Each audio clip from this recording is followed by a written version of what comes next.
Hello, everyone. Hi. Okay, does my sound good? Can you hear me? Yes, we can. Okay, good. Just checking. Hello, Mariki. Okay. Good minutes.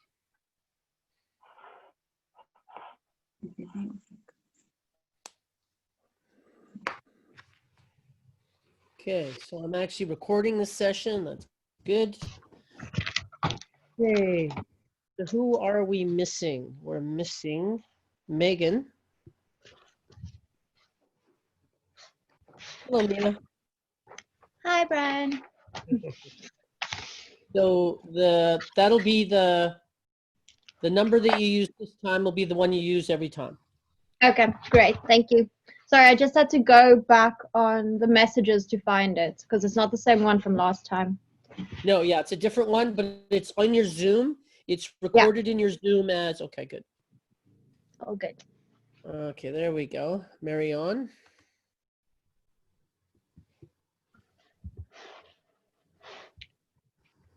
Hello, Marion. Just message saying it says there is a password error.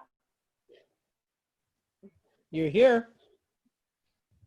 Did you even use the password? I did. No, it's a message from Megan on the group chat. Megan. Megan. Yeah, she's probably using the last one. Yeah. Let me just get a hold of Megan.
Sorry, just trying to get a hold of Megan here. One sec.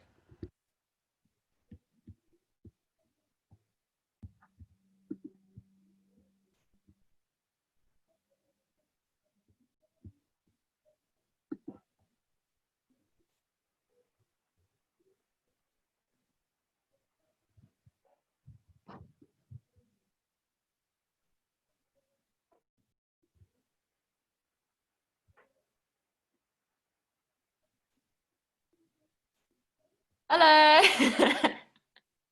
Here we go. I'm in. Thank you. Yay. We're all here. Okay, are we missing? I think we're missing somebody. Am I crazy? Simon? Oh, and? Simon and no, it's just Simon. And Yeah. Okay. I make that mistake every. Marion here. Yeah, Marion's right in the middle. Yeah, there you are. Hello, Commissioner. Okay. What were the three things that the homework was? The gratitude journal, meditating for 2 minutes every day, and what was the third one? Anybody? judgment. The who? Judgment. Oh, yes. No self-judgment. Yes. Okay, so we'll do those. And I also said, anybody good at remembering something? That's the doer thing. Okay. I know who my rememberer is now. Yay. Okay, so meditation, judgment, gratitude. So I think we'll start with meditation. Who would love to lead us in a 2-minute meditation? Whoever avoids the most eye contact will probably be the one. That was fun. This is so much fun. Who would really, really not like to do a meditation?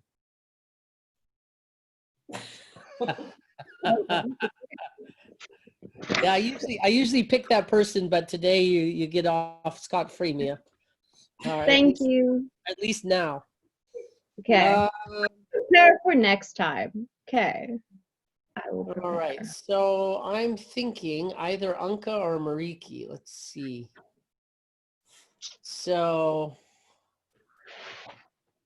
what do you think, Mariki?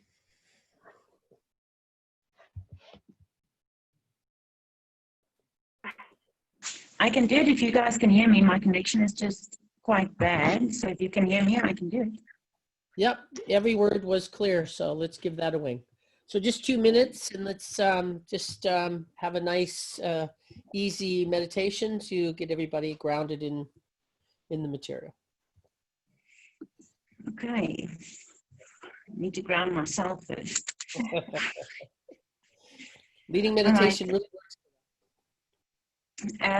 So yeah, basically just sit up nice and tall, feet on the ground, no crossed legs, or just get quite comfortable. You can place your hands on your knees and then just try and close your eyes for a second and just try and breathe.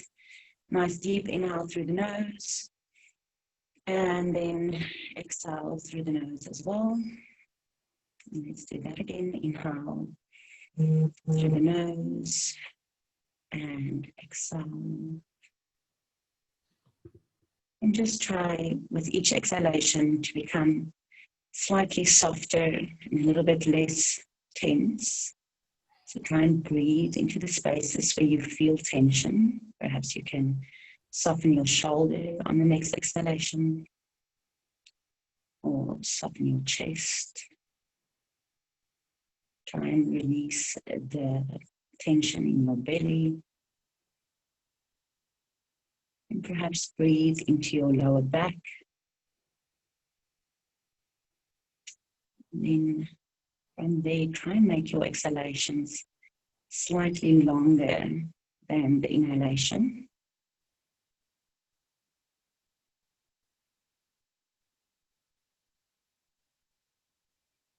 Take a few more breaths here. Growing taller through the spine, sit up tall.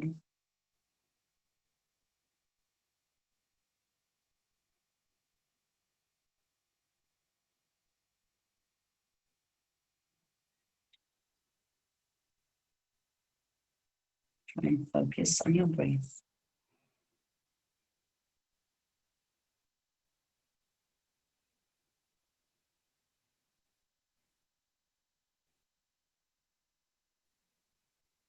And the next exhalation, try and release tension in your jaw.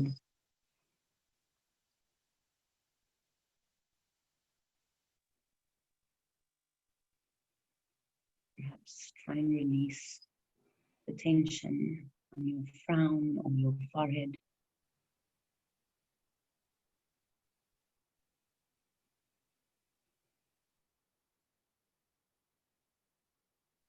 Then try and release your eyelids. Soften the eyes on the next exhalation.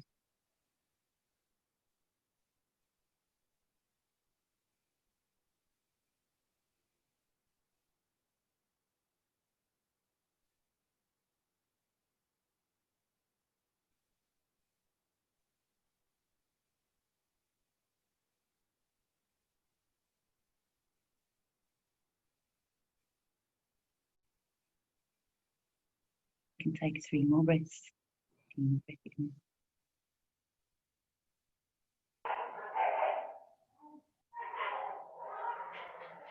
Inhale.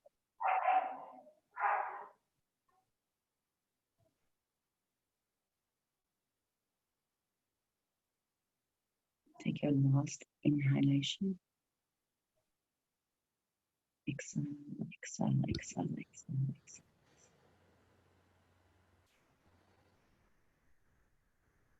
You ready? Just nod your chin yes or your head yes. And then just nod your head no.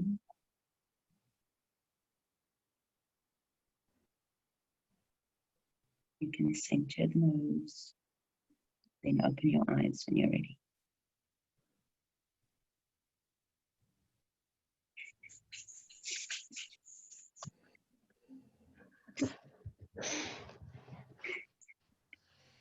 Is that, have you led meditation before, Mariki? No, not really. Well, I've done that search inside yourself story for 2 days where they learn you how to meditate, and I do something similar at the end of my Pilates sessions, but much shorter. Beautiful. I thought it was really quite good. You seem a natural, frankly. So you do a little bit of that at the end of Pilates.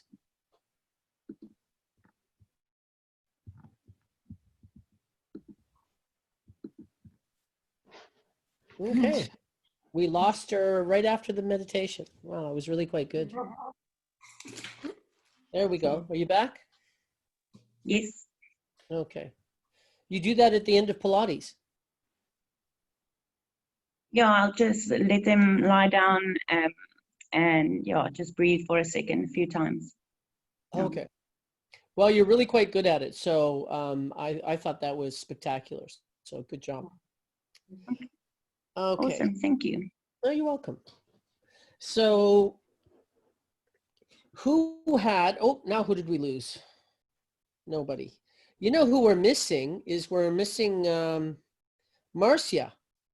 Oh, yes. Waiting room, Bryan. Maybe you can let her in. Oh, there she is. Did we lose somebody else though? No. Oh, somebody just winked out for a second. Okay, is Marcia in? Yes, she is. Her camera's not on. Hello, Marcia. Hello. There we are. We just finished a meditation. Mariki did a beautiful meditation for us. Sorry you missed that. You can have your own private meditation for the next couple minutes if you want. Okay, so in regards to the homework, just the 2-minute meditation, if you could, I just want to know more or less your experience, like whether you remembered to do the meditation, how you were you able to hold it for 2 minutes, or ever, like did you get any consistency going, and if there was any breakthroughs or breakdowns. So I think we'll start with Marcia.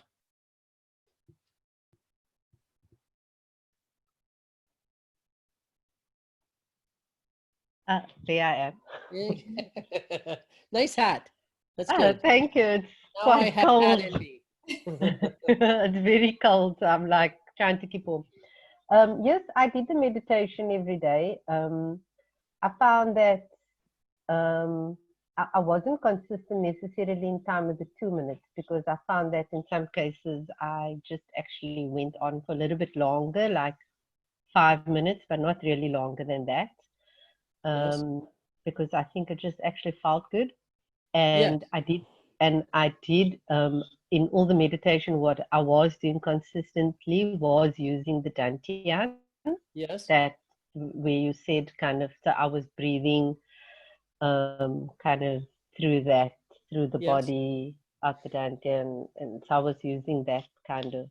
Okay, let me ask you the specific then is, were you able to keep your focus on experience? Like, could you own the 2 minutes? or most Yeah. of the 2 minutes? Like once you got your attention down there, could you keep it there? Yes. And if my mind floated, then I just went back to the dantian. Beautiful. So I used Excellent. that kind of as the drishti. Yep. Beautiful. And any breakthroughs or breakdowns or anything to share about the experience that you had? How did it feel? No, it felt good. And I wasn't also consistent, like you said, maybe do it either in the morning or in the evening. I was kind of doing it during the day when I felt I needed it. Good. So, you know, so Once a like day, sometimes, doesn't matter. Doesn't matter when you yeah. do it. So Beautiful. what worked well for me was actually during the day, like during my working day, because I do Okay. have like a kind of a normal job, like normal hour job. So what I found was nice was kind of doing it during the day, like in a work break. Beautiful. Mhm. Great. Thank you very much. Kamishni, you're kind of a regular meditator, so Yes.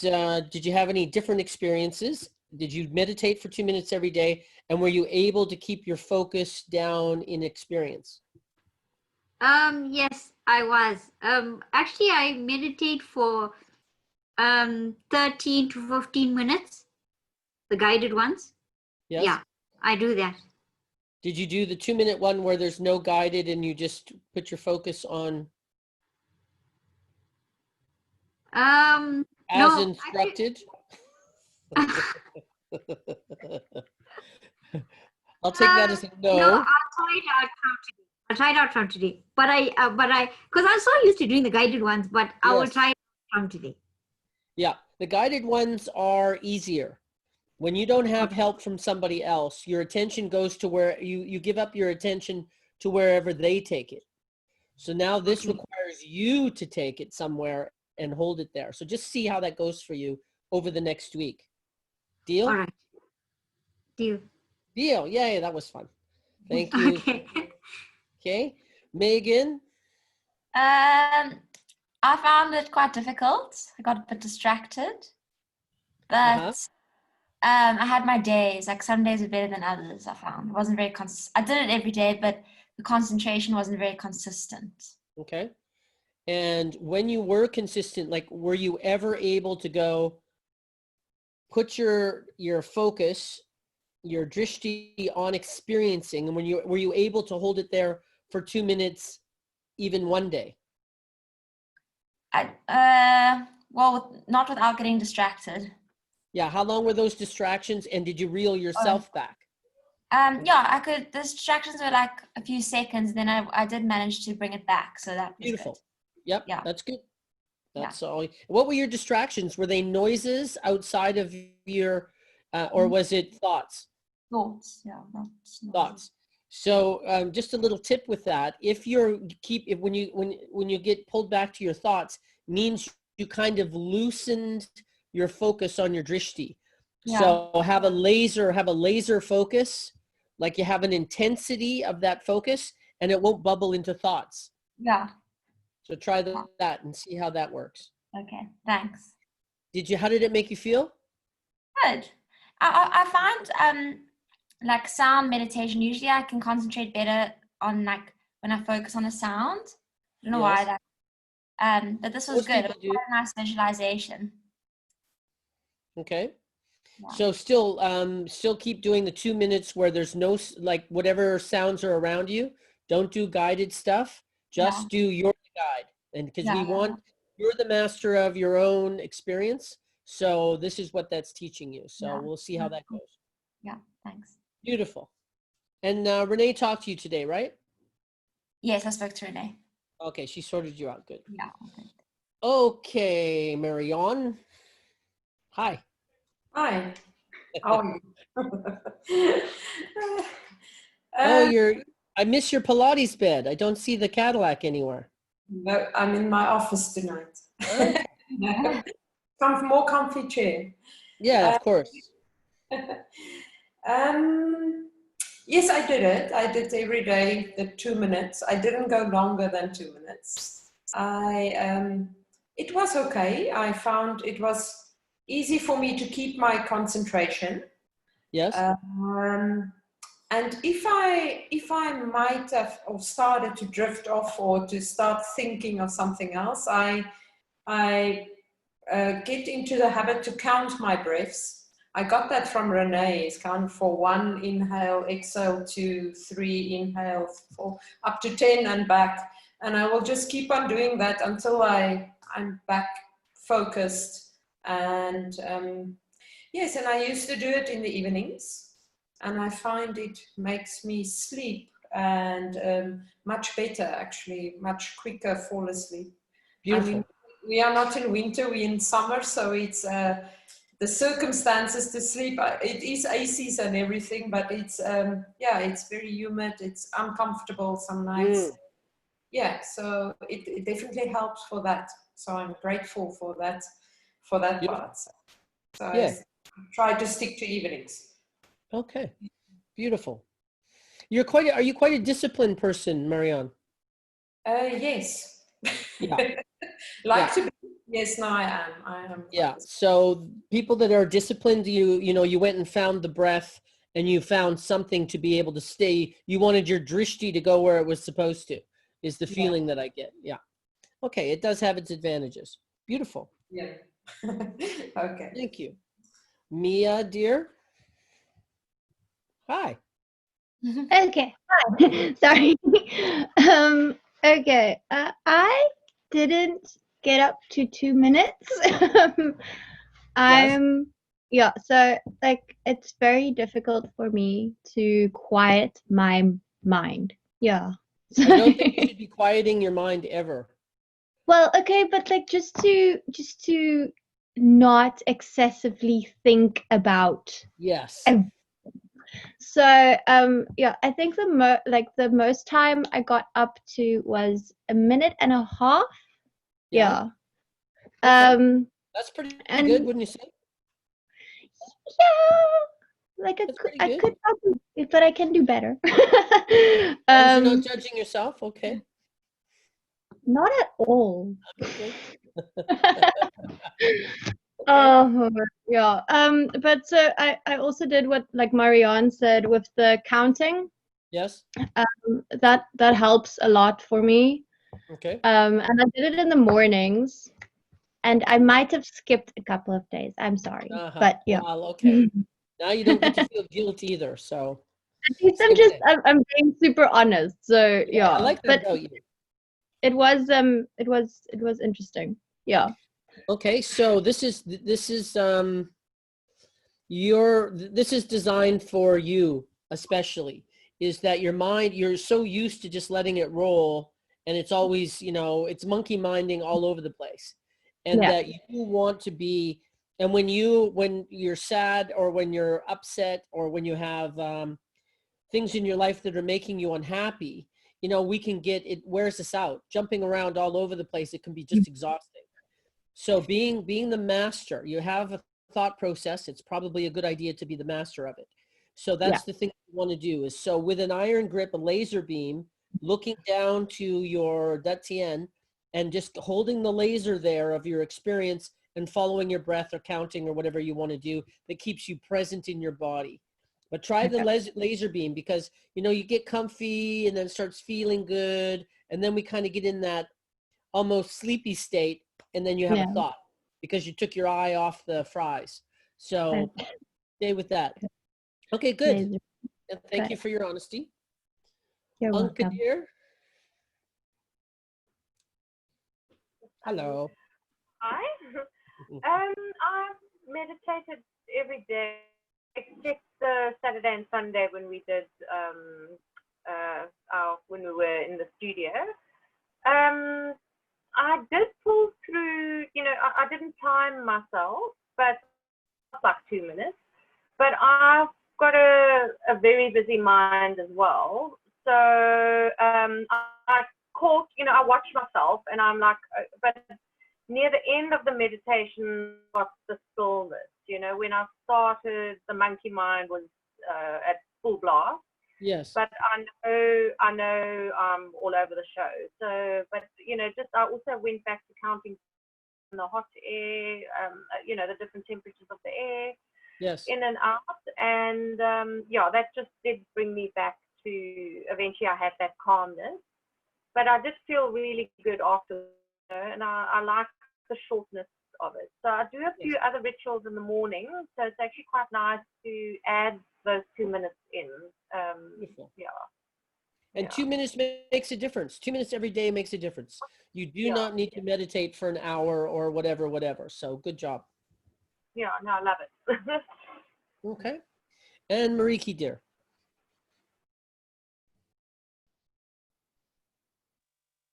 It's very quite dark here now. So yeah, I had to make time for my morning sessions. I usually did it in the morning.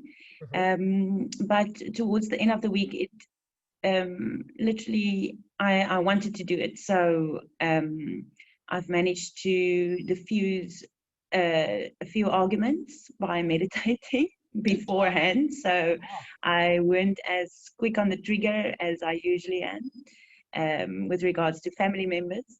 So yeah, it really helped to I don't know, it just calmed me, and I had time to think before I reacted to the so-called threats. So, Yeah. Beautiful. Were you able to own 2 minutes? there was some distraction, but yeah, I was able to pick it up quickly again. Okay. Beautiful. Yeah. Okay, and you just led a beautiful meditation, so I see that you know what you're doing. Okay, just on the meditation side is we'll reconvene about the meditation next week as well, and keep the laser focus. You don't need to do more than 2 minutes, but keep working at, for those of you that struggled, just keeping that laser focus. And for Kameshni, being able to do the 2 minutes without any guidance from anybody else, just you and your mind and your body and your intention. Okay, so kid, let's keep doing that. We want to own 2 minutes. You want to just, and at any time you can stop and just be for two minutes.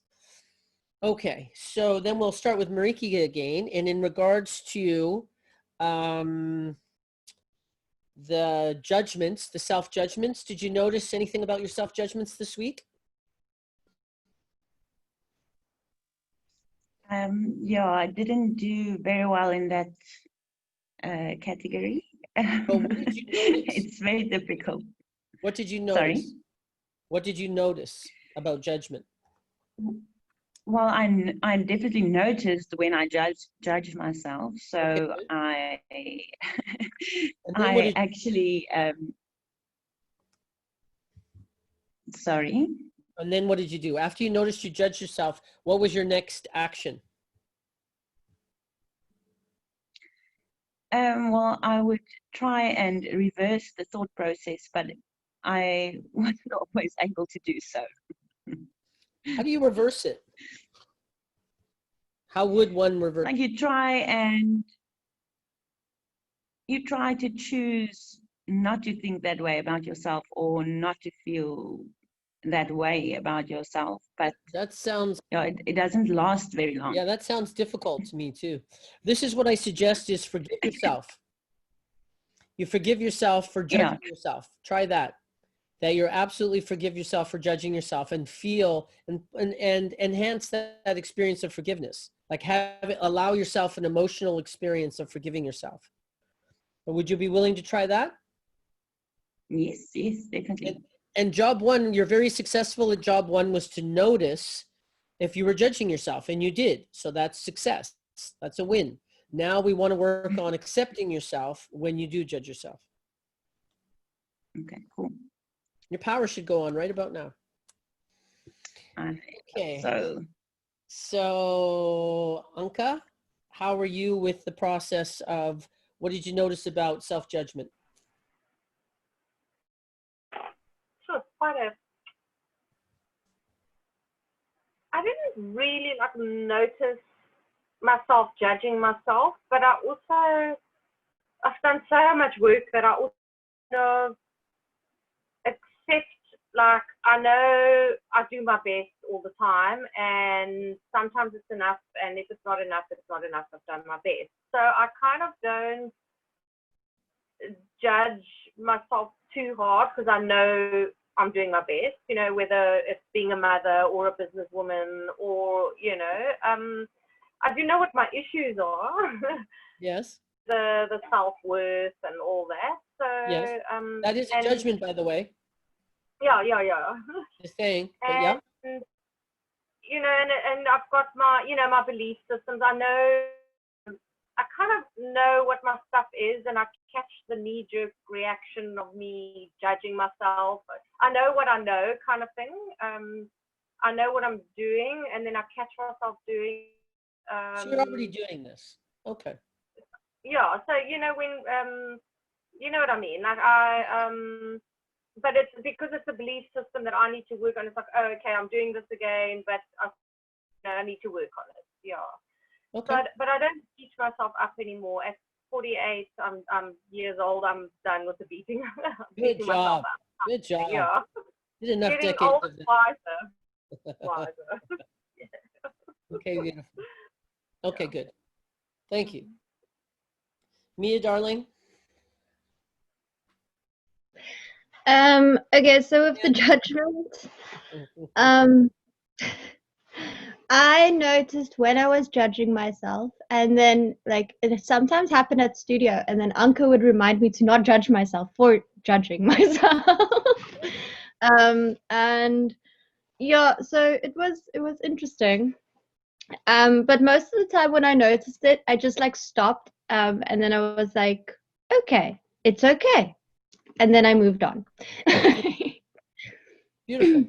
Do you judge Yeah. yourself a lot? Did you notice anything new about the frequency of your judgments, or nothing new? No, there's nothing new. Okay. No. Beautiful. Yeah. Marion. Sorry. Yes. Judgment.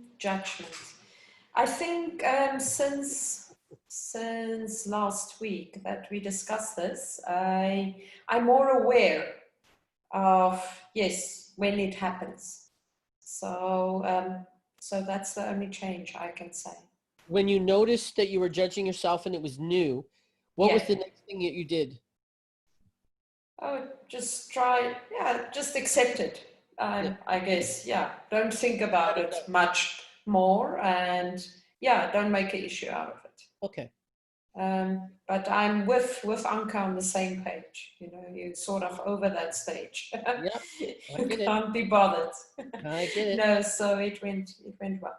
It's partly we give up on stuff, and part of it just hides better. It just becomes more of the scenery, so we don't notice it quite as well. So Exactly. there are little tricks in there we need to keep our eye on. Oh, Sure. Thanks, Yeah. Maria. Okay. Megan. So I also think I was a lot more aware of it, of judging myself. Yes. But I usually am quite aware of it because I've been like working on being more, I'm very hard on myself. So like over this year specifically, I've been working on being more gentle on myself. Yes. So yeah, I think like I judge myself when it comes to comparing myself to other people. That's when it creeps in. Yes. Yeah, comparison is well, that's going to come up later on in the manual, but we only compare ourselves because we doubt who we are. So we doubt our worthiness as a species. So then we have to compare to figure out what our worth is. We have to compare it to something, we think. So a unique snowflake is comparing itself to a unique snowflake. It's a comparison we can't do, but doesn't stop us from doing it. So keeping an eye on, not comparing yourself, because you're already feeling something. You're already feeling some anxiety and some doubt. So not looking to that place to find out what your worth is. So we'll get more into that as the manual goes. Yeah, and we'll also know why these things come up. Maybe we might do a little bit of that today. Yeah, because I think that's when it comes up most for me, is like when I'm comparing myself. So that was Yeah. quite interesting. Yeah, and something happened before that. There's an emotional experience, a Yeah. lower frequency that you're feeling, that you start comparing yourself at that point. And when most people compare themselves to somebody else, they compare themselves in a way where they're better than other people. Some Yeah. people, like maybe 20% of the people, when they compare themselves to other people, they compare themselves in a way where they're less than other people. Do you know what neither's you good. Sorry. say again? Neither is good. Yeah, Like which yeah. do you do? Usually below other people. You know, we're good. Yeah, we got your number now, lady. So this will come up later on. Yeah. Yes, that's one. And yeah, and it's unfair. It's really unfair, and it's also a lie. It's untrue. And so being able to give you some ammunition during those moments when they're occurring is certainly a beautiful thing to have, because you don't deserve that. So we're going to help you cut it out. Cool. Thanks. That'll be fun. Hey, woohoo! Yeah. Okay, beautiful. Okay. Kameshni? I've also become more aware of it, of judging myself, not only myself, also judging others. Yes, that's next, but okay, yep. Keep going. Yeah. And so, like, especially with co-workers and stuff, this week I've noticed and that I've been judging them a lot, and then I've quickly changed to like positive reinforcement. Good job. So, so how did you do that? Like if I notice that I'm saying something in my mind, something negative about somebody, and Yes. then I would quickly change back. Like this week, one of my coworkers, I said, "Oh, she's such a cow," and then in my mind, and then I said, "Oh no, she's a good lady. She's here for my growth purposes." Yeah, she's doing her best. She's doing her Yeah. best. And that you don't have to love everybody. It's like, well, I love all human beings. I don't generally like all human beings. I don't, sometimes a boundary is that I just avoid them. But I still love all human beings. I just don't like all of them. So, and then you just figure out a way to separate yourself from that. It's a gift you give yourself to not, we're so addicted to judgment, and we're addicted to how it makes us feel, and that, you know, there's justice is being served. For example, where'd you go? There you are. You moved around. That's quite good, teleporting. But that actually helps for your own, to protect your own energy, because judgment's central. To the degree that you will judge somebody else is to the same degree you'll judge yourself. Maybe different things, but the same degrees. So if you're very judgmental of others, you're very hard on yourself. Megan? Maybe Megan's just hard on her. Maybe. Okay. All right. And I think we've, everything's got rearranged. So I think Marcia is the only one that we haven't spoke to, I think. Oh, there she is. So tell us about judgment.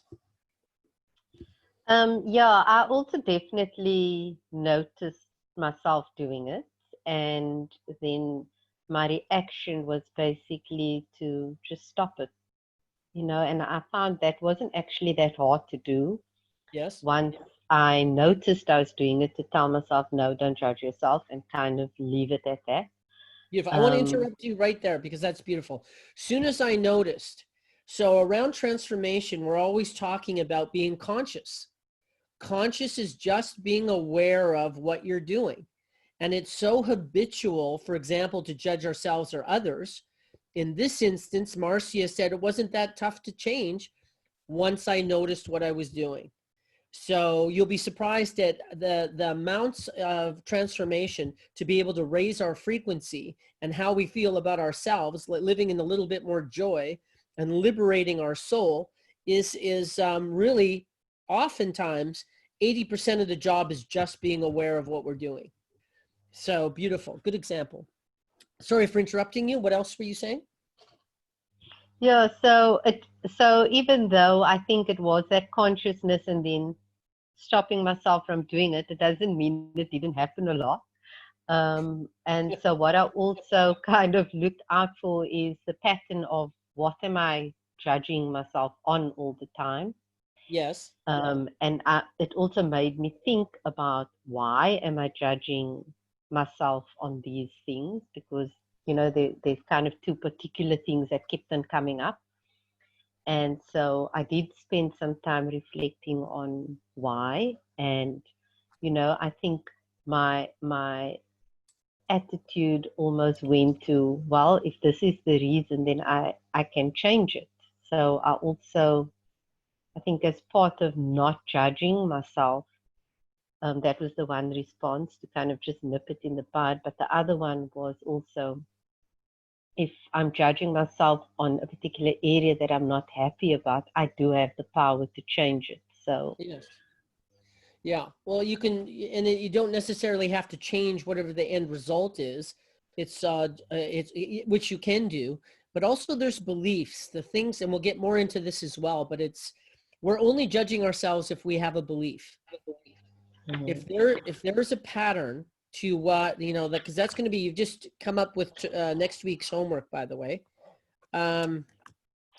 Is that we have beliefs that we should be a particular way or we shouldn't be a particular way, and that we start judging ourselves around those. And in the moment, you can change your mind and go, well, I'm not going to do that right now. You kind of abandon the ship of judgment, but it's still a habit. It still keeps coming up. So to deal with it at the habit level, we have to deal with it at the belief level. So there's a whole process about that, and we'll get there. But beautiful that came up for you. And you just... Yeah, now I wanted to add something. Today I attended a webinar. It was about unconscious bias, and things that stood out for me. It was obviously within this broader context of Women's Month and that kind of thing. Yes. But one of the things that I thought about is that what you're referring to is that you judge yourself based on your own kind of internal biases sometimes. Yes. Yes. So what is what's the word that you used? What kind of bias? Unconscious bias. Unconscious bias. So let everybody know what unconscious bias is as best you can. So basically, unconscious bias is when you have beliefs based on your upbringing or your past or what you're familiar with, and then you kind of apply it maybe it's best explained with an example. So in this webinar today, there was it was a gentleman sitting at his office desk, and he was talking to the screen, and then he said, oh, here's the boss coming.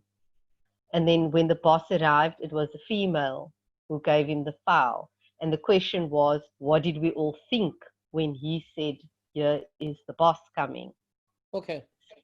So it's like everyone's unconscious bias. It's almost like what you think based on your previous experiences and what your views are and your upbringing is that the boss is a male. Yeah. So you're preconceived, automatic thinking. So it's preconceived, it's automatic, and it's unconscious. We're actually going to talk about that today. So that's going to come up. Okay, beautiful. And before you run, Marcia, so what about what happens with you around gratitude and your gratitude journey? Okay, so I've started a gratitude journal in 2017, and so I do have one, and it's very precious to me. And basically, from time to time, throughout this last few years, I would write down 10 things I'm grateful for and give the reason, and I'll end it off with thank you, thank you, thank you. And then my practice would be when I write the next 10 things down, or whenever I pick up my journal, then I would reflect on the previous time, 10 things, and I write my new 10 things. So I have been in a practice of a gratitude journal, but then also to take up the homework, what I've now done is I also have I've started now another kind of gratitude journal. So without going into the detail of the 10 things and why, which, you know, can also be time consuming. So I don't do it every day. I do it from time to time. Yes. But now with the homework, I've just been writing down one thing or two things or three things without all the detail, but just also to kind of get that practice so that Beautiful. it's something that's more daily and not necessarily from time to time. And does it, so the, we haven't talked about the negative bias yet, but I'm going to say it anyway, is the negative bias, the negative stuff that goes on in our head, the unconscious automatic stuff, is it's automated. So like Terence McKenna said, 60% of the time you're thinking and 40% of the time you're being thought. So the negative stuff that, you know, what we're viewing, what we're seeing, how we're judging ourselves, all of that is automated. But on the good side, on gratitude and what you're appreciative of isn't automated. You actually have to make it a practice of focusing on, and we don't do that. We just go, oh, well, life is just what it is. And, you know, we have all the negative bias stuff ringing in our ear, but we don't generally have a practice of gratitude and appreciation. So if it's automated, then it's always keeping, it's always, you know, yapping at us at whatever level that it does for you. And that to be able to balance that out and maybe increase our level of happiness or joy that we're experiencing, or gratitude and appreciation, is we actually have to have a practice to balance that out. So yeah, that's a beautiful thing. And that ties in both of the things you talked about, is the unconscious bias and gratitude. Beautiful. Thank you, Marcia. Mariki, how was your gratitude experience? I'm going to be honest, I'm not a very good journalist. Yes. I did, and not that I don't have anything to be grateful for, don't Yes. get me wrong, but the habit is, it's difficult for me to sustain, if I can put it that way. But I missed 2 days. Yes. But yeah, it's lovely to reflect on it. I do it in the evenings when I Yes. do it. So just to reflect on the day and what popped out for me in that specific day. Yeah. I'm not much of a journalist myself. I don't like writing things. I like thinking and feeling. So if you can, the journal is good to keep consistency, even just have the book out. But if you can do the process internally, you're allowed to do that. Okay, awesome. Okay, so if that works better for you. Cool, And the thank rest you. of you can do that as well if you request it. But stick with the book unless there's a reason not to write it down. Okay, so Megan. So for me, I really enjoy I often write morning pages. Okay. And in that, often I find I write what I'm grateful for. So, but that I don't do that every day because it takes time. Did you get the morning's pages from the Artist's Way? Yeah, I did the Artist's Way. Okay. Mm-hmm. And so, yeah, so I don't do the morning pages every day because it's like 3 pages. Yes. So I quite like the grateful journal because it's quick. Yeah. You can takes just a few minutes and yeah. And so that's do you notice if it raises your frequency at all? Yeah, it definitely does. Like same as the writing morning pages, like just such a great start to the day, I find. Beautiful. Yeah, so I really enjoy it. Okay, I'm glad to hear you have a balance with that sort of. Yeah. Okay, good. Kamishni. I also like journaling. I also have a gratitude journal, and I write in it. It's quick, and yeah, I like journaling. Even when I was pregnant with my daughter, I journal to her. You have babies? 1. Wow. Yeah. Okay. So I didn't know that. She's gonna be 5. Wow. Yeah, Okay. she's gonna be 5 years. 5. In February, 1st of February, she's gonna be. You 5. might be older than I think you are. Okay. All right. Go, Kamishni. Okay. Yeah, because I journal to her all the time throughout my pregnancy and even up till now. Because Okay. I think that from 0 to 5 years, kids, they don't remember stuff. So unless you show them photographs and stuff, but I Yeah. feel that if I keep a journal for her and writing to her all the time, then one day I'm gonna give it to her as a present, and then she would treasure it. Beautiful. That's a Yeah. nice thing. Does it frequency when you do gratitude? Sorry? When you are writing about your gratitude, does it raise your frequency? Does it lift your spirits? Yes, it does. It does. Okay, good. Beautiful. Marianne, how did you do? Yes, I did well. I don't like writing down stuff. I'm not a a big writer, but I frequently give gratitude in my mind, talking to myself while driving. It's happening right throughout the day because Okay, good.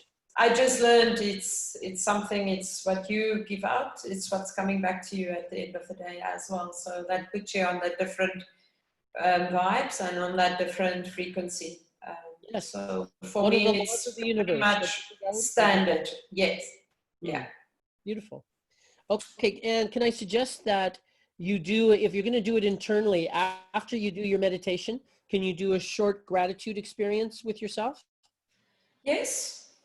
Beautiful. Yes, I can do that. I did write it down just because you told us to. So Yeah. being very disciplined. Okay, good. No, I did. But like I did it, I mean, the physical gratification, however you say it, was already throughout the day. So I Okay, just note some of the stuff. Okay, if you want to continue writing, please do. It does some more grounding. If you can do it, please do. Okay. Thank you. Okay. Mia. I actually like enjoy the whole gratitude, like just like to like write it every day and stuff. And I noticed that I find funny things to be grateful for, but it works for me. Like because it was raining so much, like I was grateful for rainbows. So, but no, yeah, I enjoyed it, and I do journal, so it really didn't it didn't change anything. Like it just made me write down what I find gratitude for. Yeah. Okay. Okay, beautiful. So you already, and does it have an emotional effect on you? Sometimes. I wouldn't say every day. Like some days, like I had really, really great days and it was wonderful. But other days, like I'd notice a couple of things, but I wouldn't say it changed the frequency completely. Yeah, I don't think So, completely, and I don't think your whole day necessarily at this point. yeah. I'm just looking at when you allow yourself the experience of gratitude and you're feeling the feelings of what you're grateful for, that That was lifts. in the morning then. Yeah. And if it Yeah. lifts your spirits at all, even if it's just for those moments. Yeah. No, that did happen, definitely. Okay, good. Beautiful. Thank you. Cool. Anka.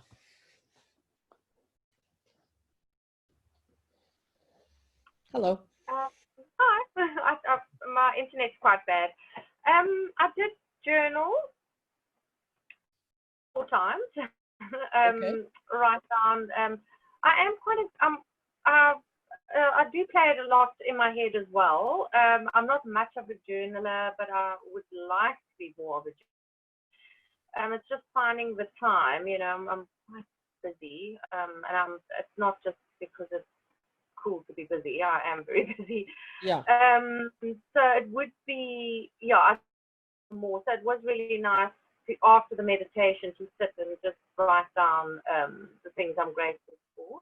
But I also appreciate everything I have. You know, the simple things in life. I'm grateful I've got healthy children. You know, because it really is the little things in life. Beautiful. Yeah, but there's a lot to be grateful for. Yeah. And that's what I was going to suggest. If you are busy, to spend 2 to 5 minutes after your meditation, just doing your gratitude process. So if that works for you, then, you know, continue to do that.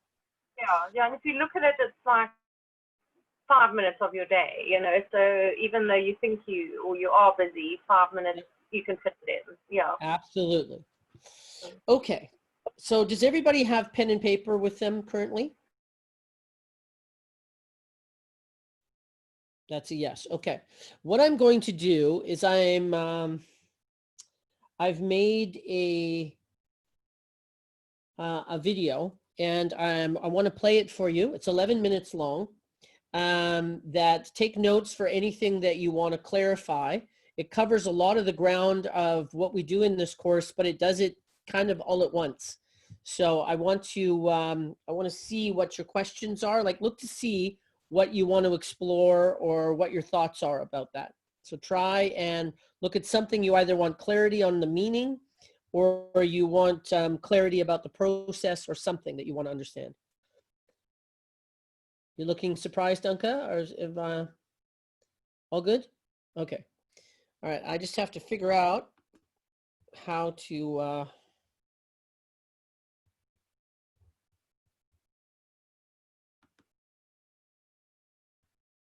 Okay, that's not where it is.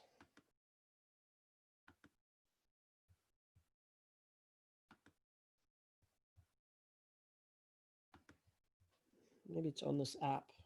Uh-oh.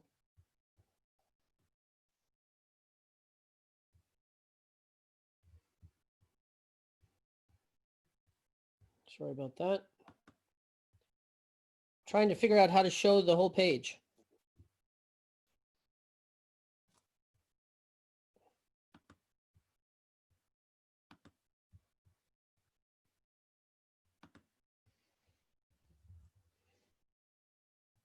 Share screen. Sorry, there it is.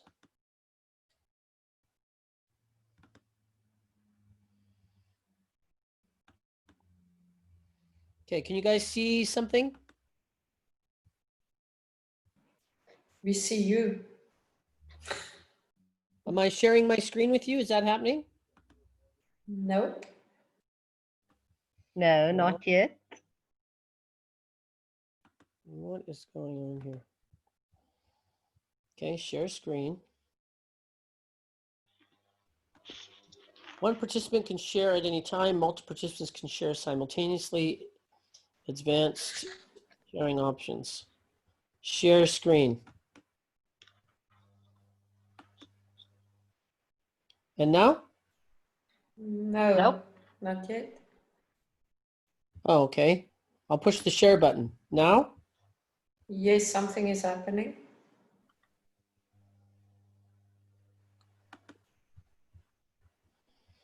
Okay. Here we go. It's on here. Okay, y'all ready? Yeah.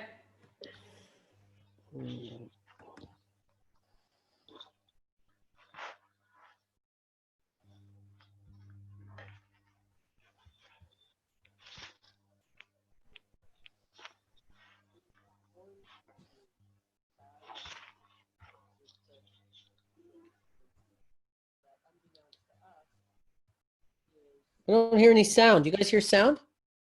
No. Oh my bugger.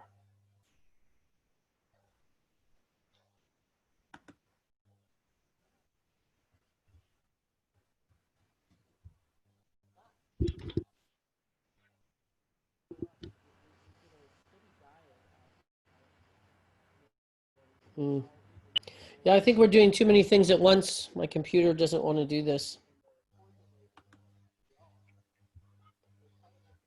Shame. Brian, do you have a box on your share screen button? Is there a box that says share computer sound? No. Yeah, but it's not playing properly either. It's actually, it's very slow. It's not going to work now. Okay, now I'm leaving. So how do I unshare my page? Stop share. There we go. Well, that was fun. I hope you all enjoyed that. Did you take notes? Good job. My God, you guys are quick to the draw, I have to say. Okay, so I'm gonna send you the link for that, and if you could listen to it tonight, as soon as we're done, it will end a few minutes early to be able to actually approach that. Okay, so if we can go into our manuals on page 19. And who would love to read? Let's see, Anka was a great reader. Mia was a great reader, and Megan. Anybody else want to read today, or I'll pick on these three? Going, gone. Okay. Let's see how much we got. Anka, do you want to go first? Page 19, meditation and compassion. If not, why not? Yeah. Yay. If you have a thought process and it's best to be the master, blah, blah, blah, blah. You have a thought process and it's best to be master of it. Most of the time we remain unaware of the erratic movements because we are habituated to giving our mind free rein. We never seriously attempt to observe, let alone train the mind. Like parents whose lack of created children that everyone dreads, or lack of mental discipline has created the turbulent, ill-behaved minds that have given us endless difficulties. Without psychological discipline, mind becomes the mental equivalent of a toddler. And all of us, sadly enough, have suffered mental agony because of it. Okay. So how does is that resonating with y'all? You get that? So when the mind is being able to run around and do whatever the hell it wants, and the monkey mind, especially if you're attacking yourself, is that's what it's looking at. So it can run us ragged with whatever our different people have different levels that they judge themselves, and when monkey mind comes up. So we don't always have this experience, but everybody has had this experience. Okay, it's you're right, Anka. You keep cutting out about every third word. So you read beautifully, but it's we'll when we get your sound sorted out, we'll actually get you to read again. Thank you, though. I'm working on fiber internet. Yes. Yep. Mine's I'm tethering actually right now. Still haven't been sorted out either, so I get it. Mia, if you could pick it up from Mastering the Mind, please. Okay. While we may have grown accustomed to living with an uncontrolled mind, we should never assume that it's an acceptable, certainly not inevitable state of affairs. Vedanta says that we can master the mind, and through repeated practice, we can make the mind our servant rather than being its victim. The mind, when trained, is our truest friend. When left untrained and reckless, it's an enemy that won't leave the premises. So I just want to make a point of the Vedas, or the Vedanta, just so that you know what that is. Vedanta predates Buddhism. Hinduism and yogic philosophy predate Buddhism, and Vedanta, the Vedas predate all of it. So it's virtually where everything seems to come from is the Vedas. Did I do that? No, that was me, sorry. No worries. So that's so you know what the Vedas are. So the Vedas predate pretty much all of it, and it really is a sophisticated understanding of the human condition and processes about how to live from joy. So it's really it's been touted as the beginning of most of transformation. Okay, if you could continue on with the next paragraph, Mia. Okay. Now, instead of the polluted lake, which our unmastered minds may be, think of a beautiful, clear lake. No waves, no pollution, no tourists, no speedboats. It's clear as glass, calm, quiet, and tranquil. Looking down through the pure water, you can clearly see the bottom of the lake. The bottom of the lake, metaphorically speaking, is the Atman, residing deep within our hearts. When the mind is pure and calm, the self is no longer hidden from view.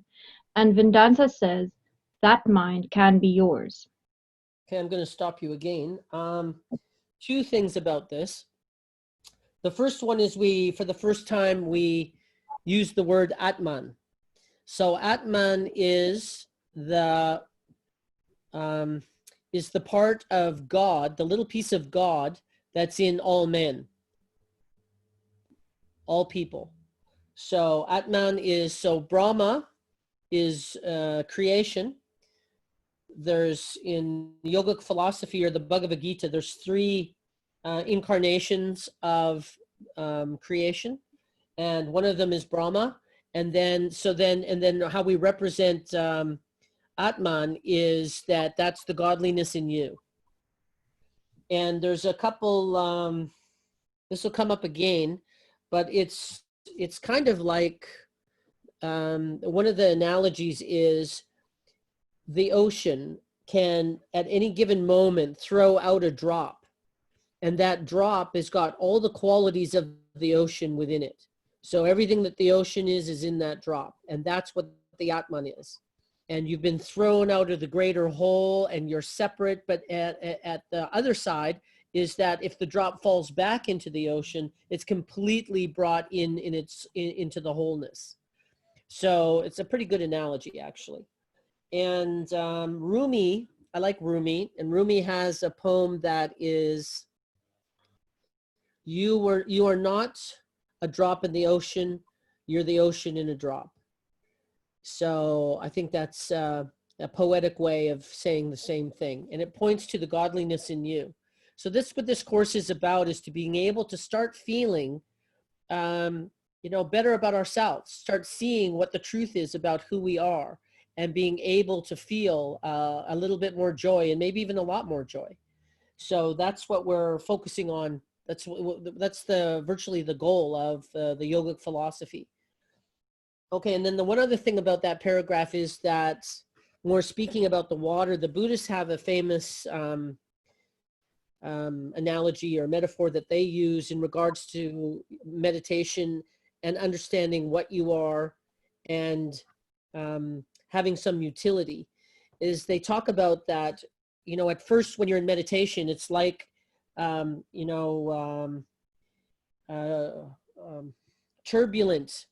There's turbulent waters, that the waters are very turbulent at the top, and you feel that turbulence. And when you start meditating, all of a sudden the surface is calmed. And that if you can stay in that calm surface for any amount of time, then the silt starts settling down closer to the bottom, and you can start being able to see in the water with clarity. And if you were able to stay there for any amount of time, then the sediment will settle all the way to the bottom, and then you can see the skeletons that are on the bottom of the water.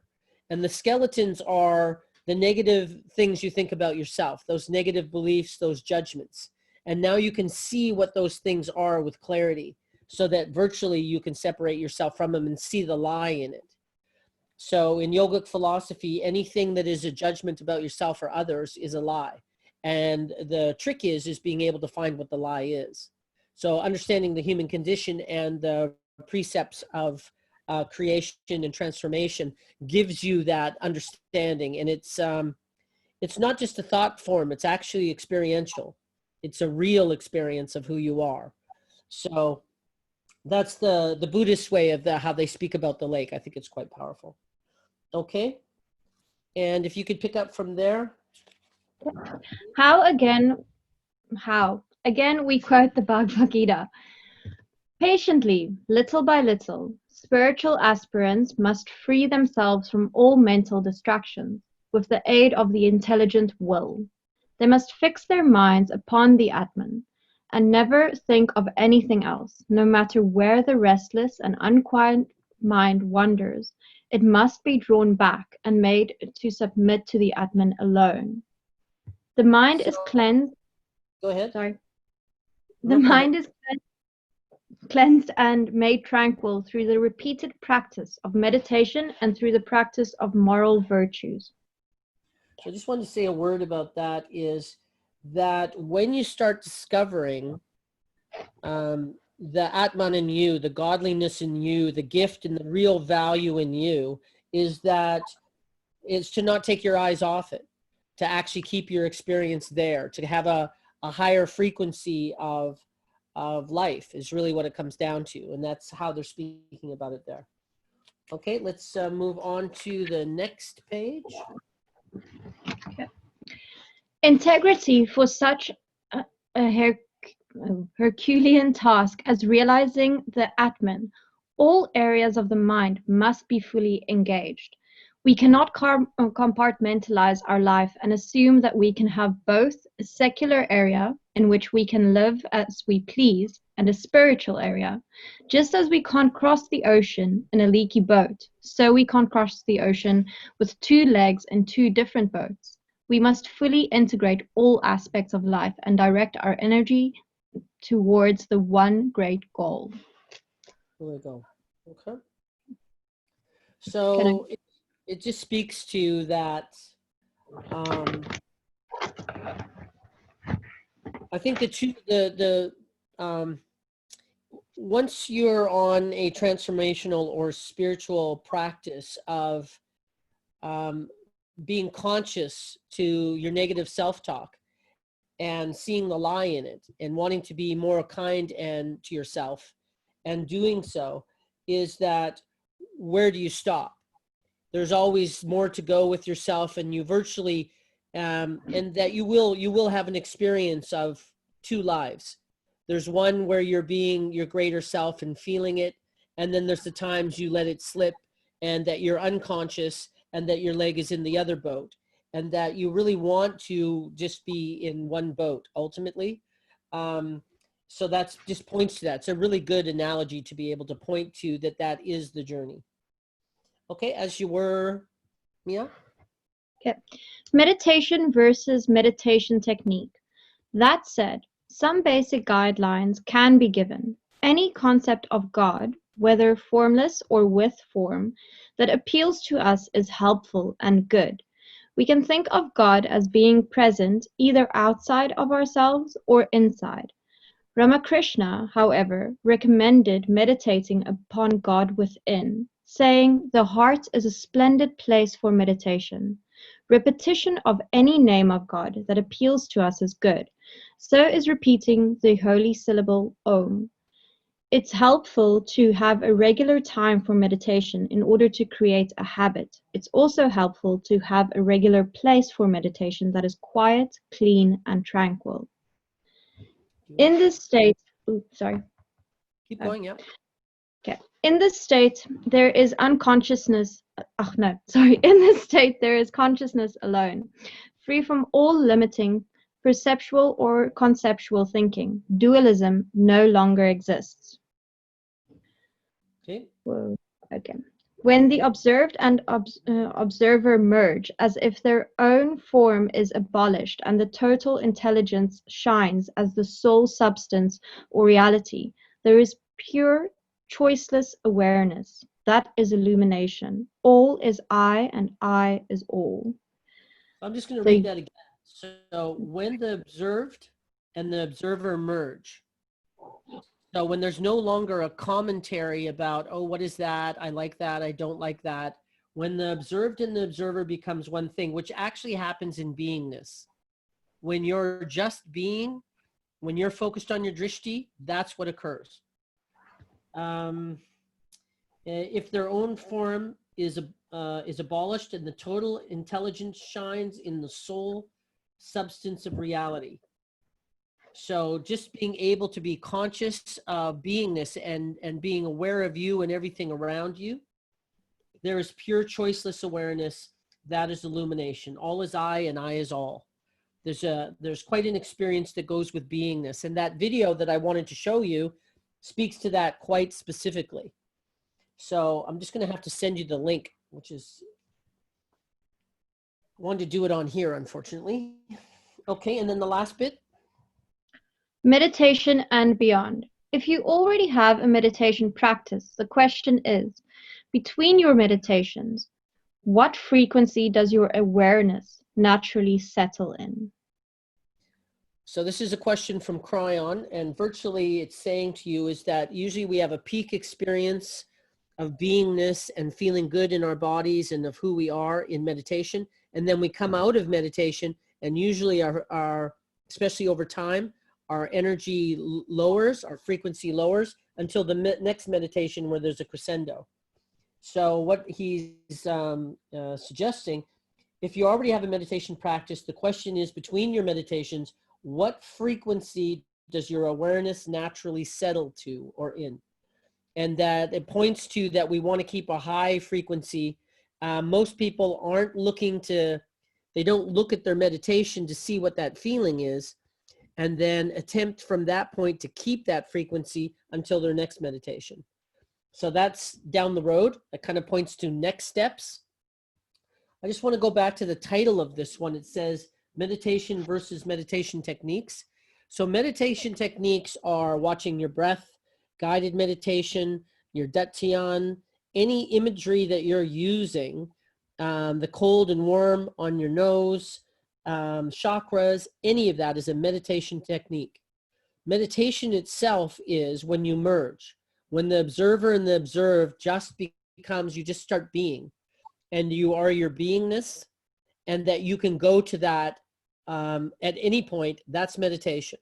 Just so you know what the difference is, and that it's still a meditation technique as we're working with our bodies and trying to figure out something that's going to work for us to be able to hold our drishti where we want it and experience being. Any questions about any of that? Okay. And Megan, if you could start reading. Now this is going to relate back to what Marcia was talking about. She called it the unconscious bias. I called it the automatic unconscious negative beliefs. So this is, this starts pointing to that. Megan, if you wouldn't mind. Is this The page, on? page 25. Sorry, I didn't tell you the page. You're not a mind reader yet. You just lost marks. 2 marks right there. Gone. Stop. Don't believe everything you think. Understanding the negative bias. If you were sitting in a room and just outside you heard the waves of the ocean on the one side and a jackhammer on the left side, assuming the decibel level was the same. Decibel level was the same, which would your brain be drawn to? If you guessed the jackhammer, you're right. But why is it that our brains are drawn towards what's annoying or negative more than what's pleasant and positive? And how can we rebalance this automatic nature of our minds? This is a tricky one. It's been well established that our brains have an automatic negativity bias. In the animal kingdom, the magic rule was pay attention to danger or you'll be lunched. Those people whose minds were not primed to immediately target danger didn't pass their genes on through the evolutionary chain. So our brains over time became more deeply ingrained with the bias towards focusing on threats and negativity, survival. Just hang on a sec. So is everybody down with that? You get what that's saying? So a good example or an illustration is every mother tells her child, look both ways before you cross the street, incessantly. And that it's not until the child, and all of us have had this experience, is that they forget at some point and they will run out into the street, usually chasing a ball. And then they hear a screech and they will turn, and that there is an experience of that their perceived idea that their life is in danger, or that there is a real danger. But there's then there's a limbic response, punch in the stomach, and then people from that point on, then the child has there's a registering that there's danger here and there's real danger here, and your survival mechanism is what's taken note. Mom told the child 1,000 times, 1,000,000 times, look both ways before you cross the street. But that didn't matter how many times mom said that, kids still run out into the street. The second that they almost have a, almost get run over, it gets locked into the survival mechanism. That's the negative bias. And it's doing, in that case, it's doing us a service. It's doing, that's its job. And it's an app. It's an app that comes with the skin bag when you arrive here. And that a survival mechanism, just like a good survival mechanism should, is that it'll interrupt all other programming. Once you get to the curb as an adult, then you will stop and look both ways. You just do it automatically. And you'll look both ways and then off you'll go. And it doesn't matter how many things you're thinking or what's going on with you. You could be having the worst day of your life and be completely distracted, but you will stop at the curb, look both ways, and then go on. So that is a useful use of the negative bias. It's when we start getting involved in things where what it does is it registers trauma historically, and it registers that as that when whatever you believe, that whatever your beliefs are about what scares you or whatever you're fearful about, your negative bias has access to that. And it will remind you. So then socially, for example, we will notice a archetype, a tone, a certain kind of person, a certain kind of situation, and that it starts, because it's always scanning the horizon, looking to keep you safe. And the second that it notices something that has hurt you in the past, previous trauma, it will go, me, this could be happening again. And the problem is that it's incredibly interpretive. So when it's a car and a curb, it's not interpretive, completely useful. When it's historical trauma, and then it starts seeing things, well, this could be it, and this could be it, and that could be it, it can get overactive. And that some people that have a lot of drama in their life, for example, it's easiest to see there, that they see fear in places that you don't. It's the best example of where to see this is that somebody that sees way too much fear is that they just have a very active negative bias because they have a lot of fearful beliefs. And they believe them. The interesting thing is you can be standing right beside them and they go, oh my God, that happened and that happened and that happened. We're all going to die. And you're going, well, I don't see it that way. So somebody that's really dramatic, that they have a lot of those things, and it's a pattern. So to look for them in your life is look for the patterns in your life. Where are the things that what are the reoccurring things that have things that I don't want to happen in my life that keep happening in my life? So we will we'll also make a note of that. So the patterns.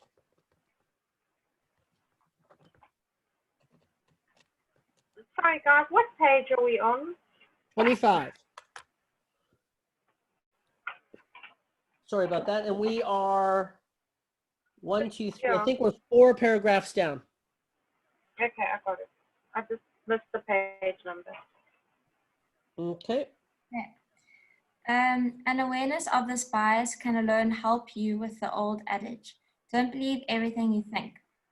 Simply, the knowledge that your thoughts are more inclined towards the negative primes your mind to begin to question these thoughts as they come. For example, in a moment you find your mind swirling on negative details, you may start to also have a thought arise.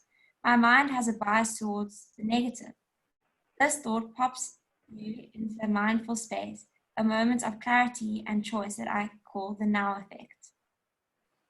In this So space, I'll just interrupt you there is, so the negativity primes your mind to begin to question these thoughts, okay? So in a moment you find your mind swirling on negative details. So when you're actually having an experience that you definitely don't want to be happening, it's a fear-based experience, they talk about the now effect, which virtually means becoming present to the moment. And the Buddhists talk about the now, now, now. So soon as I say now, that now was gone because it's replaced by another now. And that the Buddhist distinction is that your life is only, we think we have this future and we have this past.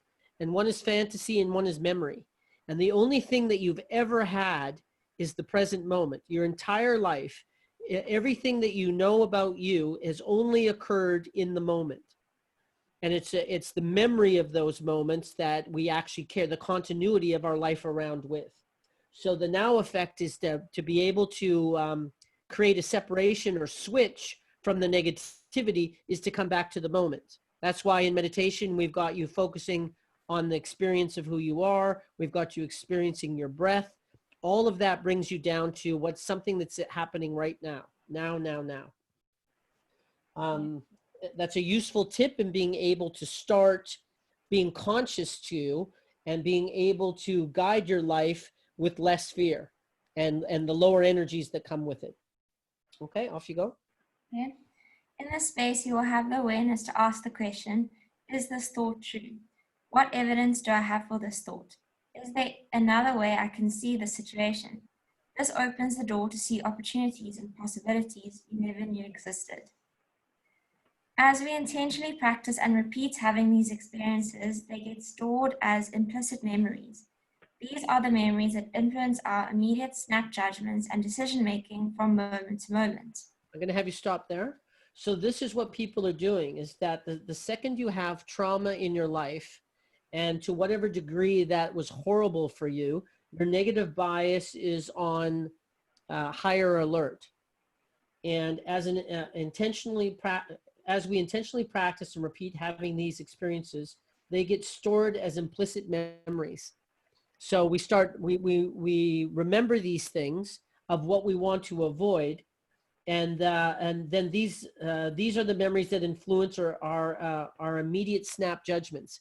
So we're brought back to a previous moment, and so many times people are acting inappropriately because they've decided their negative bias is trying to protect them. So they see this moment, they pound a square peg into a round hole, and that's something that happened to them previously. They decide that that's what's happening now, or that it's a pretty good chance it could happen now, and we now need to prevent it.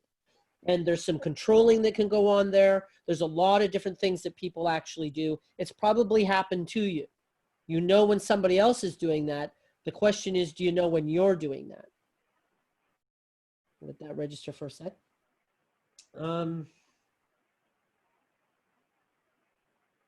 These are the memories of judgments, decisions making the moment. Okay. And these are the memories of the influence our immediate snap judgments, and therefore the decision making and the from moment to moment. So this is how people creating the same patterns of whatever happened to them, the traumas in their childhood and in early life. They keep creating the same patterns over and over because they believe that that's just the way life is. And they're not going to let that happen to them again. And really what they're doing is they're creating the same experience for themselves over and over until they actually go, okay, what's the common denominator here? You know, I'm the one that, you know, that this keeps happening to. So then I can start going, oh, so maybe I have something to do with this. And when you start looking inside and you start detaching, you start asking, as earlier they're talking about, is this valid? Is this really happening? Is this really true? And start testing your thinking.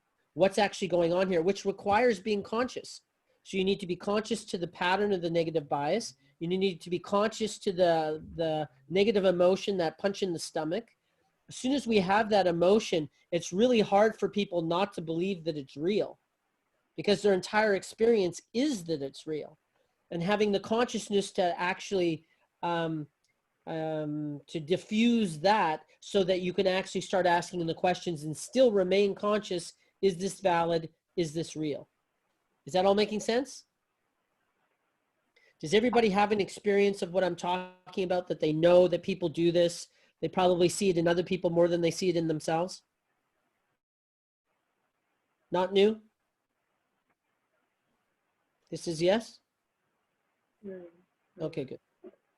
All right. Off we go, Megan. It's as if we can actually cultivate a mindful instinct. So imagine a time where you get caught in a swirl of automatic negative thinking about the future, yourself, or the past, and seconds later an awareness comes over you like a moment of grace, allowing you to break free from the cycle and into a space of choice to be your own best friend in that moment instead of a reactive enemy. That's so good. I'm going to have you read that again, Megan. Okay. So imagine a time where you get caught in a swirl of automatic negative thinking about the future, yourself, or the past, and seconds later, an awareness comes over you like a moment of grace, allowing you to break free from the cycle and enter a space of choice, to be your own best friend in that moment instead of a reactive enemy. Yeah, so this is one of those switches where what we're doing is we're moving away from a lower frequency and what's automated and fear-based towards something that is more accepting, more truthful, and a higher frequency.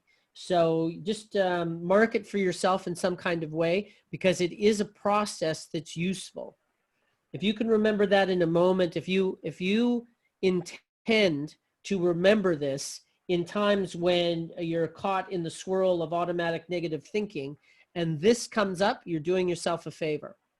So you virtually write yourself a little note in a bottle, and you throw it into the future to remember it when you're caught in a swirl of automatic negative thinking.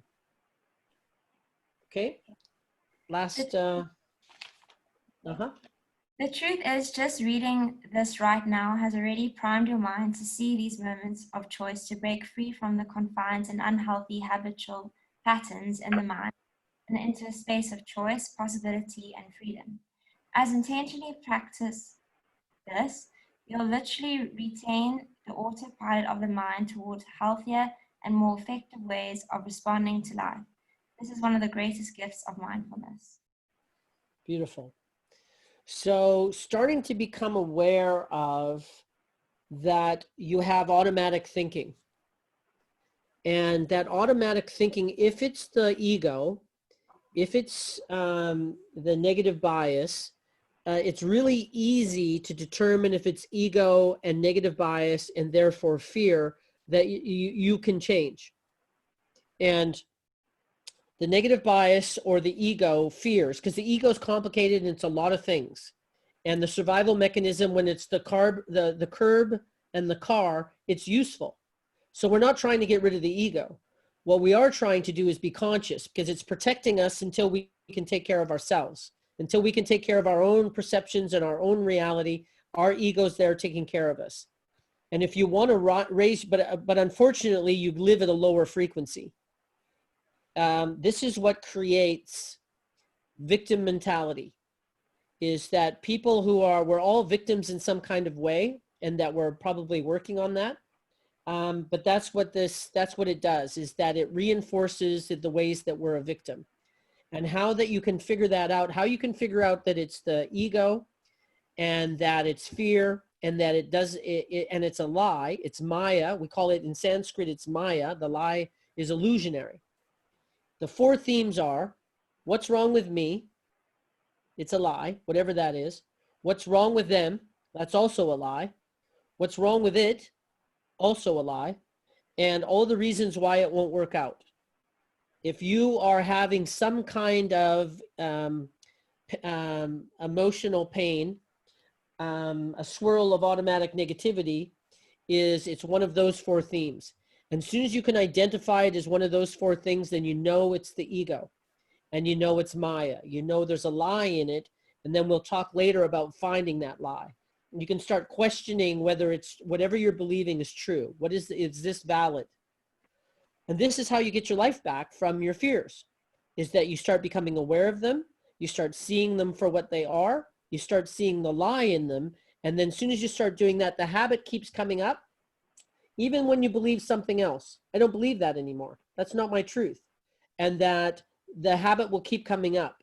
You have to actually keep replacing the old truth with the new truth 50 to 100 times, and then it stops coming up, or it stops being dominant. Is that you now have a new way of looking at life, and you have a new energy. You've raised your energy.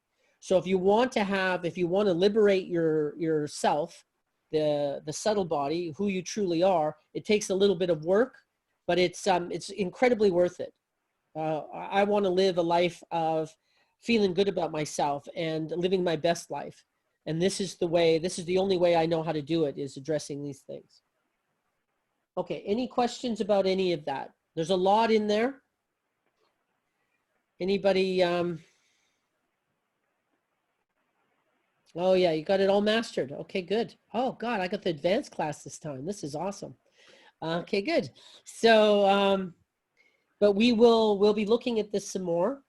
But it's really interesting that Marcia brought up that she was doing a webinar today about the unconscious bias, and that's exactly what this is. So it's the decisions, like when you said the boss is coming and everybody automatically thought it was a male, that's the automatic thinking. That's a fairly harmless automation. It's the automatic horrible stuff you think about yourself and others. And first, we're just going to worry about you. Is that, and this is part of not judging yourself, because all of these things are judgments. So being able to reel those in. Bryan. Yeah, Sorry. question. Well, not a question. I just wanted to remind you again, because we didn't speak about not being the doer. Yes. Sorry, it's just that I just remembered it again. That I am not the doer. Yes. Sorry. What page is that? What page is that on? This might be as good a time as any to do. 18. 17. Okay. So there's a place where this will come up later on. So when you start becoming more about a being, we want to, what we've split ourselves into our intellect. We're not a whole human being. And that's why we need to meditate to go back to beingness and start thinking with our heart and using our mind to help us understand, what we're going to make it mean, or what to do with it. And what's happened is because we don't know what we are and we think there might be something wrong with us, we start controlling what we're feeling and what we're thinking. Like, what kind of being am I? And we have to look at all the tapes of who we are before we'll allow it in, because we're just not willing to be something that we're not, or something that's negative. I don't want to, because we just don't know, what am I? So we split away. We're not trusting our own thinking. We're not trusting our own beingness. So we're really not sure. So we want to look at our thinking and our feelings before we let it in, and just start being that. And it makes sense because there's so many lies in it. There's so many judgments in it. There's so much Maya and illusion in it, is that we need to be able to dry clean out our self-judgment so that we can just allow ourselves to be. So that's what this first one is, beingness, is that there's a whole process to be able to come to that beingness. And as soon as you start in meditation, you be from time to time. Well, the next step is self-actualization, is where you are just being the gift that you are in the world. And that, you're conscious of your gifts, the things that you do naturally, that you're a contribution to the planet. Everybody's got them. So you understand what your gift is. You're able to present your gift to the world. You've now been able to present it in a way that people find it valuable, and then lastly, that you can make a living from what your gifts are. And that points to the process of self-actualization. So the last one is that where people are not the doer. When you're just being a being, God has made you perfectly. So creation has made you perfectly. So when you're able to extrapolate out all of your negative self-thoughts about what you are, and you're just able to be you, that's what I'm not the doer means, is I didn't create me, creation did. So I discover the being that I am, and then I can actually, because I am Atman, I am part of God, I create from that place. So creation created me. I didn't create myself. I didn't create my own gifts. I didn't create, my ability to paint, or my ability to sing, or my ability to mediate, or my ability to teach Pilates. These are gifts that have been given to me. We like to take credit for them, is the point. Creation created you with your gifts. What you do with them is your creation. So that's what it's pointing to, is I'm not the doer. I'm just, I act out of creation's gift that I am. Now, the sneaky part of that is when people are their shadow, when people are their judgments, they shrug and they go, well, I'm not the doer. And that's what this refers to is, yes, you are the doer. You're the one that's creating your shadow. You're the one that believes the negative things that you do, and they're yours to clean up so that you can be left with the beingness, the being and the pure being that you are. So this is the falling, is that we've fallen from, and we doubt, as a human species, we doubt what we are. Well, this is a longer conversation than I thought to actually do this well. So in the center of each of us, there's a hole in the middle of us where people doubt their value. They doubt their worthiness. All human beings do. And that doubt has us comparing ourselves. Because we doubt ourselves, people are looking for things outside of themselves to prove their worth. My wife, my job, my husband, my lifestyle, my cars, my trucks, my clothes, and they're looking for their worth in the things that they can accumulate outside of themselves to show as trophies to their worth. The negative thing is that all of those things can be taken away from you. And if your value, if you've applied your value to who you are based on the things outside of yourself, all of those things can be taken away, then you're valueless. So when the stock market crashed in '29, there was people jumping out of buildings because they were their wealth. They were the things that they have. And that's not your value. It's you're created by creation perfectly, and you are God, you with a small g. The Course in Miracles talks about the only difference between God and you is God created you, but you didn't create God. So that you can create your own life. I use creation because God is too, I'm not religious in any way, like zero, but I believe absolutely and totally in creation. I see the design. I am the Son of God, just like everybody else is.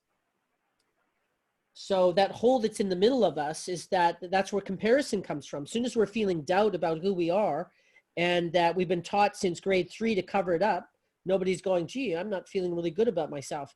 Grade 3 or 4 or 5 or 6, everybody's acting tough and like they got it all worked out. And you can see, how much they're acting as teens, etc. But adults have kind of got that mask, that acting mastered, and that very few people are dealing with that hole in the middle of their chest. So that's where the comparison comes from. So then if we're looking for, I don't know what my value is, I need to go find it, and then I compare myself to others. And some people go and find how they're better than other people, and they're biased, or they find out how they're lesser than other people, and they're biased, so that they can keep beating themselves up and keep having that experience in life. So neither of them are good or true, but that is the human condition. And it's a lie. That hole in the heart of us is that the video I want to show you is called The Masters of Lack. And that's really what it's talking about, is that we were born into a frequency of lack. There's a lack of money, there's a lack of love, there's a lack of kindness, there's a lack of compassion, there's a lack of jobs, there's a lack of food, there's a lack of land. Everything has been designed around lack. We live in the Garden of Eden. But what society has done to it is lack, what people have done to it. And from the moment you were born, the adults around you have been informing you, telling you about how the world works and how lack works and who you are in that lack, based on their expressing their own lack and their own experience of lack. And it's all a big fat lie. So that's what the video is about, which is, this worked out really well. Good job, Mia. It's 11 minutes long, and no, we've almost got that long now. I want you all to, I'm going to send the link to the group, and I want you all to watch the video. I'd really like to have got your feedback immediately. So will you all agree to, yeah, it could be a lot of stuff for everybody. I'm just thinking about how to do this on the fly. I want you to listen to the video and then send me, just me personally, so that it's not like 1,000 things on the group. Send me a audio of the things that you liked and anything you have questions about. And you can have as many questions as you want. It's a valuable exercise, actually. Any questions about that? That hole in the middle of our chest? Anybody want to arm wrestle me about that one or anything? Okay. So, and just so you know that it's a lie, like looking at these things isn't scary because it's all a big fat lie. And that we're all beautiful beings, that you all care for other people. You all want the best for yourself and those around you. And you're sure there's some people out there that are annoying, that kind of, that, you know, maybe we have some judgments about and maybe we don't want the best for sometimes. But when you realize where that comes from and what they think about themselves that has them do those things, they think they need to do that because they're lacking or because the world isn't going to work out for them. There's a lack of, you know, resources and kindness. So it makes it much easier just to allow them to be on their journey of learning. So just so you know, it's not all dark and scary. What it turns out to be is a big fat lie, and you get to be free. The whole point about it is being freer. This part of the course is about you being freer in your life, even one molecule freer. I'm happy. And that even if you can get some concepts that you use later in life that make you one molecule freer, I'm happy. And if you can get really free, then I'm really excited. So this is my entire life is about this, and I absolutely love it. It's the best job in the world, and being able to really to see people appreciate themselves in a deeper way and being able to act upon that with ease is a beautiful thing. Okay. So what we're going to do is we're going to end a little bit early. Anka is going to do a short meditation for us on the way out. And then you guys are going to go listen to the video and send me an audio of questions, most importantly, and what you liked, anything, any feedback, and then we're done. So I'll turn, any questions or any thoughts, anybody? Marcia? No, I really like what you were saying now, Brian, and I could actually just listen to you explain it again and again because, Well, you know, it's not complicated to understand, but it's like I want to kind of really absorb it. Beautiful. Because it's so profound. It's simple, but it's profound. Yeah, the so hard part. I would like to, you know. That's sorry. So I'll definitely listen to the recording again because good. I would, you know, I made a few notes, but it would just be nice to actually take it in again, what you were saying. I actually remembered to record it this time, thank God. The hard part is that our emotions, our fears are so real to us, and the feelings, the negative bias punch in the stomach is so real that it's really, we just assume that it is real. We don't realize that the first misperception is that that's real. And then the second action is the defensiveness or the control that is the thing that we think is the only thing we're in control of. So that's what this video is actually looking at. So without further ado, I'm nattering on. Anka, if you could please lead us in a 2-minute meditation, and then we'll go watch the video. Okay, everybody. Make sure your spine is nice and straight, and relax your shoulders. We can take a deep breath in and just sigh it out of our mouths. We take another deep inhale and just sigh out.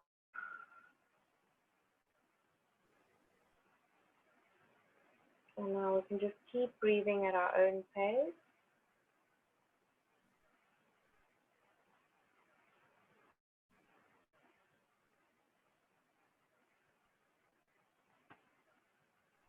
Now we can take a nice deep breath in, and as you breathe in, notice cold air on your upper lip. And as you exhale, you can notice the beautiful warm air from your body on your upper lip. Keep breathing. Inhale and exhale.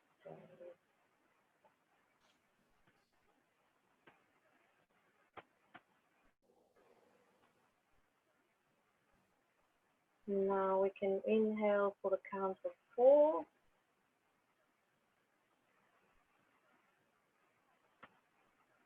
And exhale for the count of 8.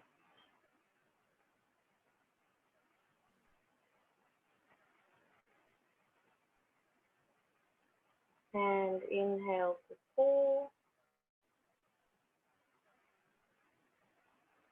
4. And exhale for 8.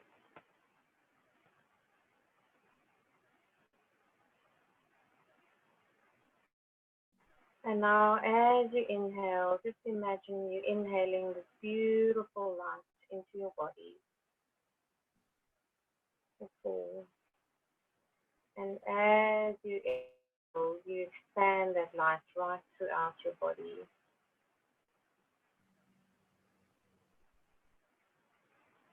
And inhale. And exhale.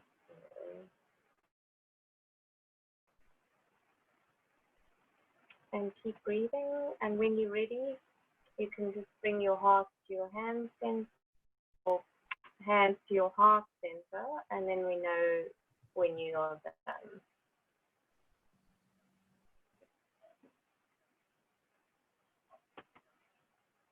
– Beautiful. Thank Thank you. you very much, Anka. So please go, the video has now been sent to the group. Watch the video and then send me a message to my personal WhatsApp. Thank you very much for your attention today, and enjoy the rest of your evening. Namaste, people. Thank you very much. Bye-bye. Ciao.